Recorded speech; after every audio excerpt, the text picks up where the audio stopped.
ternyata di dalam Quran kok banyak ayat-ayat yang berhubungan dengan sains, kok baru confirm baru zaman sekarang gitu. Dari mana ceritanya? Seorang yang katanya Nabi ini ummi, tidak pandai baca tulis, bisa menyebutkan ayat-ayat yang berhubungan dengan sains yang ternyata dikonfirm oleh sains zaman sekarang gitu.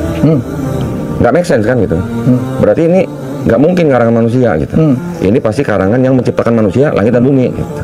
Dari situ saya mulai korek-korek, Bang. Kurang lebih ada 1000 ayat yang berbicara tentang sains dalam Quran. Kurang lebih 80%-nya sudah terkonfirmasi gitu. Kebenarannya. Okay. Yang 20% belum, Bang. Belum masih ada? Hah? Masih ada? Masih ada. Belum terkonfirmasi. Masih ada yang belum terkonfirmasi. Termasuk mengenai Isra Mi'raj. Itu belum bisa dijelaskan oleh sains secara detail gitu lah. Sekarang mungkin kita hanya mempelajari apa sih kalau sains yang baru, yang paling mutakhir apa sih paling baru kuantum mekanik lah, ya, baru teleport mungkin lah. Jika kamu pernah mendengar klaim bahwa Al-Quran penuh dengan mukjizat ilmiah, selamat, kamu baru saja menemukan salah satu lagu andalan apologetika Islam. Narasinya seperti ini. Al-Quran mengungkapkan fakta-fakta yang mustahil diketahui oleh orang Arab abad ke-7. Kedengarannya luar biasa, bukan? Tapi ini masalahnya. Jika sains membuktikan bahwa Al-Quran itu ilahi, maka kesalahan-kesalahan ilmiahnya membuktikan sebaliknya. Dan disinilah argumen tersebut runtuh total. Ambil contoh embriologi. Umat Muslim sering menunjuk pada Al-Quran surat ke-23 ayat 12-14, mengklaim bahwa ayat tersebut menggambarkan tahapan perkembangan embrio dengan pengetahuan yang jauh melampaui zamannya. Tapi tunggu dulu. Sekitar 1000 tahun sebelum Nabi Muhammad, Aristoteles telah menulis seluruh buku tentang embriologi yang menjelaskan tahap-tahap tersebut secara rinci. Lalu Galen, seorang ilmuwan Yunani, datang 500 tahun sebelum Nabi Muhammad dan membahas lebih jauh lagi tentang bagaimana tulang dan daging berkembang. Jadi, Nabi Muhammad sebenarnya tidak menemukan hal baru di sini. Dia hanya mendaur ulang gagasan lama. Lebih buruk lagi, versi Al-Quran bahkan tidak akurat. Al-Quran mengklaim bahwa tulang terbentuk terlebih dahulu, lalu dibalut dengan daging. Namun sains modern menunjukkan bahwa tulang dan daging berkembang secara bersamaan. Jauh dari mukjizat, penjelasan Al-Quran ini justru kuno dan secara ilmiah salah. Dibandingkan dengan pengetahuan Aristoteles dan Galen, Al-Quran tampak sangat primitif. Mari kita lihat beberapa klaim lainnya. Umat Muslim sering berargumen bahwa Al-Quran memprediksi Big Bang dalam surat ke-21 ayat 30, yang berbunyi, apakah orang-orang kafir tidak mengetahui bahwa langit dan bumi dahulu adalah satu yang padu, lalu kami pisahkan keduanya? Dan lebih dari itu, mereka mengklaim bahwa ayat ini menunjukkan wawasan biologis luar biasa dengan tambahan kalimat, kami jadikan segala sesuatu yang hidup dari air. Klaimnya, bagaimana mungkin Muhammad tahu tentang Big Bang atau bahwa air penting bagi kehidupan, kecuali Al-Quran berasal dari Allah? Namun seperti biasa, jika kita mengkaji teksnya lebih dalam, hasilnya lain. Ayat tersebut sebenarnya mengatakan bahwa langit dan bumi dahulu satu, lalu dipisahkan. Jadi tidak, ini bukan menggambarkan singularitas Big Bang. Ini lebih seperti versi lain dari Kejadian 1 ayat 6 dalam kitab Kejadian, di mana Tuhan memisahkan langit dan bumi. Tidak ada hal baru. Dan jika ini dimaksudkan untuk menggambarkan Big Bang, maka itu adalah deskripsi yang sangat buruk. Big Bang bukan tentang bongkahan yang meledak. Bahkan belum ada materi saat itu. Dan bumi terbentuk miliaran tahun kemudian. Sedangkan soal air, bukan hal yang luar biasa untuk menyadari bahwa kehidupan membutuhkan air, apalagi jika kamu tinggal di gurun. Selain itu, Aristoteles mencatat bahwa Thales meyakini bahwa hakikat semua benda adalah air. Dan Anaximander mengatakan bahwa kehidupan berasal dari laut. Jadi, gagasan bahwa kehidupan bergantung pada air sudah dikenal jauh sebelum Muhammad. Klaim populer lainnya adalah bahwa Al-Quran secara mukjizat mengungkap asal-usul besi, dengan menyebutkan bahwa besi diturunkan dari langit dalam surat ke-57 ayat 25. Ini dikatakan jauh sebelum diketahui bahwa meteorit yang mengandung besi jatuh ke bumi. Tapi begini, ini bukan berita baru. Bangsa Mesir kuno menyebut besi sebagai logam dari langit, dan bangsa Babilonia juga menggunakan istilah serupa.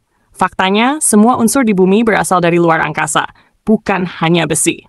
Jadi, dengan mengkhususkan besi sebagai wahyu istimewa, Al-Quran justru menunjukkan ketidaktahuannya terhadap fakta ilmiah dasar. Argumen lain yang sering diangkat adalah bahwa Al-Quran mengandung wawasan geologis luar biasa tentang gunung.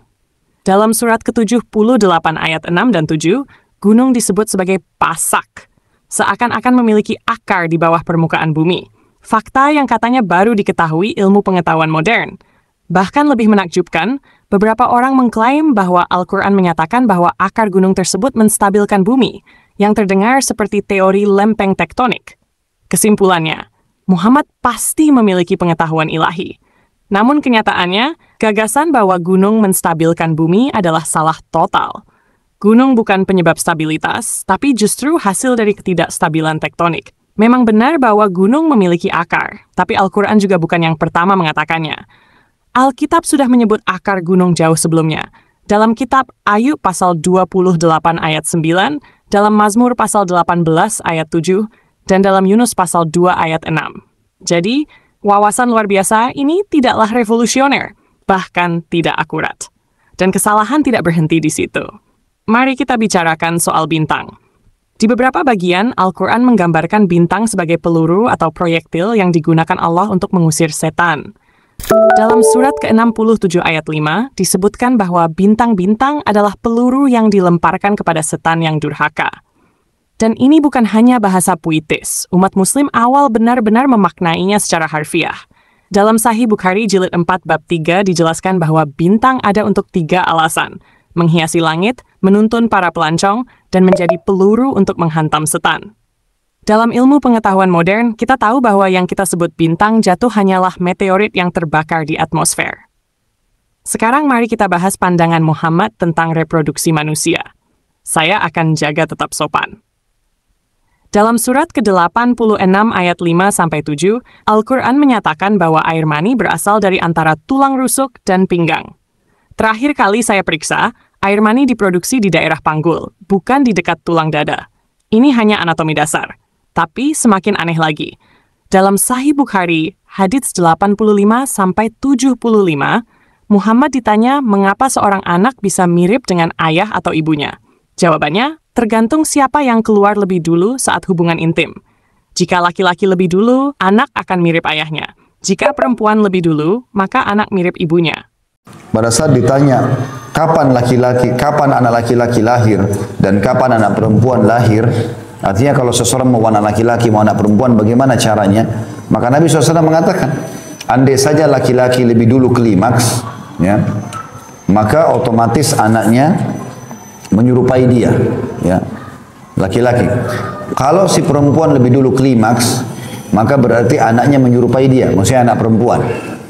Berarti di sini ada bahasan tentang masalah bagaimana seseorang menyelesaikan lebih dulu dia atau pasangannya. Modern genetika mengatakan bahwa kemiripan anak ditentukan oleh kombinasi DNA kedua orang tua, bukan siapa yang lebih dulu orgasme. Dan fakta bahwa Muhammad mengklaim informasi ini datang langsung dari malaikat Jibril, ya, sumber yang sama dengan Al-Quran, membuatnya lebih mengkhawatirkan. Lalu ada isu penentuan jenis kelamin. Menurut Sahih Muslim, Muhammad percaya bahwa seorang malaikat menentukan jenis kelamin bayi hanya setelah embrio terbentuk sepenuhnya. Namun kita tahu bahwa jenis kelamin sudah ditentukan saat pembuahan, berdasarkan kromosom, bukan setelah embrio berbentuk. Lagi-lagi, ini adalah biologi dasar yang Muhammad salah pahami meski mengklaim mendapat wahyu ilahi. Jangan lupakan juga tips kebersihan dari Muhammad yang dipertanyakan. Dalam Sahih Bukhari, beliau menyarankan bahwa jika seekor lalat jatuh ke minumanmu, celupkan saja sepenuhnya, karena katanya satu sayap mengandung penyakit dan sayap lainnya mengandung penawar. Oh, dan jangan lupa bagian di mana beliau menganjurkan minum air seni unta sebagai obat dalam Sahih Muslim, karena tidak ada yang lebih mukjizat dari menenggak segelas pipis unta. Dan terakhir, pandangan Muhammad tentang Nabi Adam. Menurut Sahih Bukhari, Nabi Adam tingginya 60 hasta.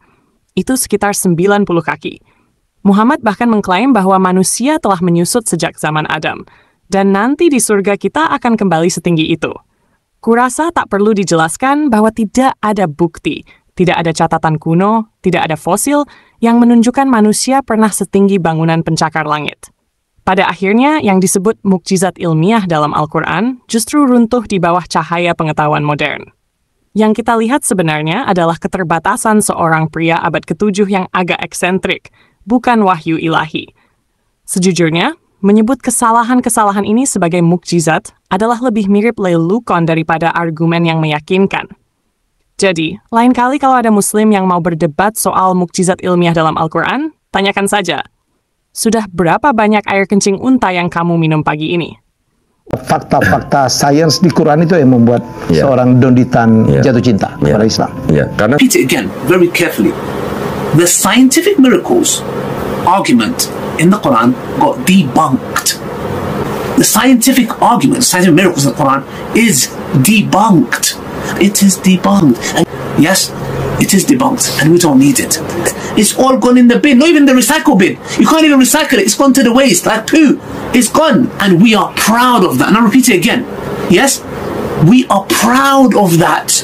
Yes. Agama itu mengandung kebenaran absolut, sains itu kebenarannya sementara. Jangan menodai kesucian dan kemurnian agama Anda dengan menyandarkan pada hal yang kebenarannya tidak pasti. Lagian, ngapain sih kita menghubung-hubungkan sains dengan agama? Orang masih tetap beragama kok, meskipun tidak dihubungkan dengan sains. Apa jangan-jangan selama ini kita sendiri masih ragu dengan kebenaran dalam agama kita, sehingga kita butuh validasi dari sains gitu. Yang mau dukung channel Pil Pahit, silakan scan QR Code ini atau klik link di kolom komentar. Terima kasih. Buktinya bahwa Al-Quran benar, Nabi Isa tidak disalib. Apa? Tidak ada bukti. Sekali lagi, bukti. Sekali lagi, bukti. Sekali lagi, sekali lagi nama saya bangkai saya. Kau berdebat dengan para pendeta saya. Tidak pakai laptop atau pakai HP, biar kata hitam tapi saya pintar. Bukti saya valid, bukti saya valid. Saya akan membuktikannya cuma 10 detik. Bukti Islam benar, Yesus tidak disalib. Ternyata tidak ada bukti. Sekali lagi nama saya bangkai saya. Sengaja tidak jawab pertanyaan saat debat, karena itu strategi saya untuk muslim yang protes. Kalian saja yang debat. Bukti saya valid, bukti saya valid. Saya akan membuktikannya cuma 10 detik. Bukti Islam benar, Yesus tidak disalib. Ternyata tidak ada bukti. Sekali lagi nama saya bangkai saya. Tidak pusing dengan muslim yang marah-marah. Paparanmu mana? Yuk muslim, jadi pintar yuk, kita pakai otak yuk. Sekali lagi nama saya bangkai saya. Tidak pusing dengan muslim yang marah-marah. Paparanmu mana? Yuk muslim, jadi pintar yuk, kita pakai otak yuk. Bukti saya valid, bukti saya valid. Saya akan membuktikannya cuma 10 detik. Bukti Islam benar, Yesus tidak disalib. Ternyata tidak ada bukti. Sekali lagi nama saya bangkai saya. Tidak pusing dengan muslim yang marah-marah. Paparanmu mana? Yuk muslim, jadi pintar yuk, kita pakai otak yuk. Bukti saya valid, bukti saya valid. Saya akan membuktikannya cuma 10 detik. Bukti Islam benar, Yesus tidak disalib. Ternyata tidak ada bukti. Sekali lagi, bukti. Sekali lagi, bukti. Sekali lagi, bukti. Sekali lagi, bukti.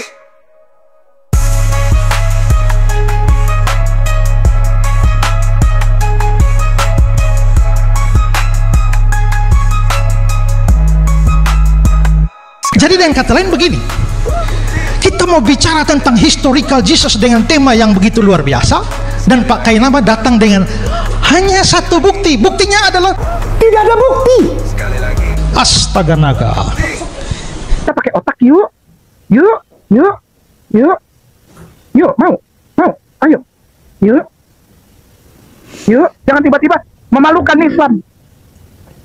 Paparanmu mana? Gitu. Kok bisa nggak maparkan kayak gini? Itu. Yuk kita pakai ini yuk. Jangan kosong nih. Kalau diginin bunyi klak klak klak.